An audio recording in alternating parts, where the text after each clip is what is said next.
Bonjour Marine. Chaque été, c'est la même histoire. On passe une agréable soirée en terrasse et au réveil, certaines personnes sont couvertes de piqûres alors que d'autres n'ont absolument rien, les petits chanceux. Est-ce que les moustiques ont vraiment leur préféré ? Bonjour Ludo, bonjour à tous.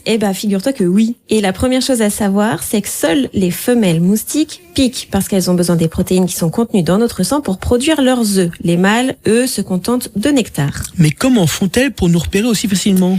Alors, ce sont des véritables détectives. Elles détectent d'abord le dioxyde de carbone que nous expirons, puis notre chaleur corporelle et même les molécules présentes dans notre transpiration. Plus étonnant encore, notre peau possède un microbiote, c'est-à-dire des milliards de bactéries qui produisent une odeur unique. Certaines personnes sont naturellement plus attirantes pour les moustiques. Les femmes enceintes, les personnes qui viennent de faire du sport ou encore celles du groupe sanguin O semblent d'ailleurs être un peu plus souvent piquées que les autres. Et le fameux moustique tigre dont on parle beaucoup ?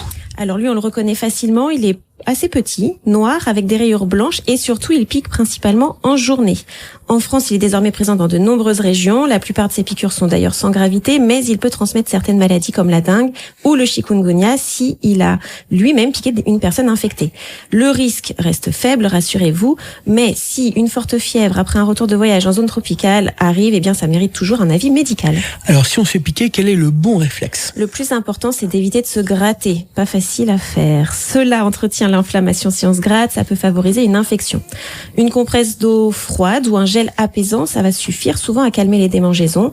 En revanche, si vous vous êtes gratté jusqu'à ouvrir la peau, alors nettoyez à l'eau au savon et puis désinfectez.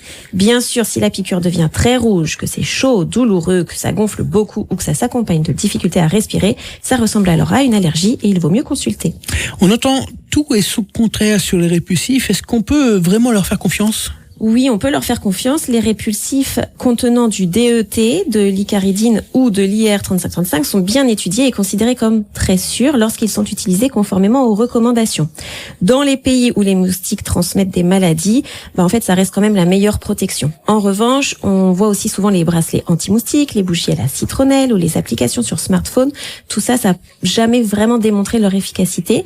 Et quant aux huiles essentielles, elles peuvent être utiles dans certains cas, mais leur protection est beaucoup plus courte et elles ne conviennent pas toujours à tout le monde, notamment aux jeunes enfants et aux femmes enceintes. Faites attention. Alors finalement, les moustiques, ils ne choisissent pas tant que ça par hasard. Pas du tout. Ils suivent simplement les signaux que notre corps émet naturellement. Heureusement, avec quelques bons réflexes, on peut largement limiter les piqûres et profiter beaucoup plus pleinement de nos soirées d'été. Merci Marine, on retiendra que cet été, mieux vaut sortir bien protégé que de servir de dîner aux moustiques. Exactement Ludo, je vous retrouve sur Instagram marine.godin pour d'autres conseils santé et bien-être et la semaine prochaine sur Horizon pour une nouvelle chronique santé.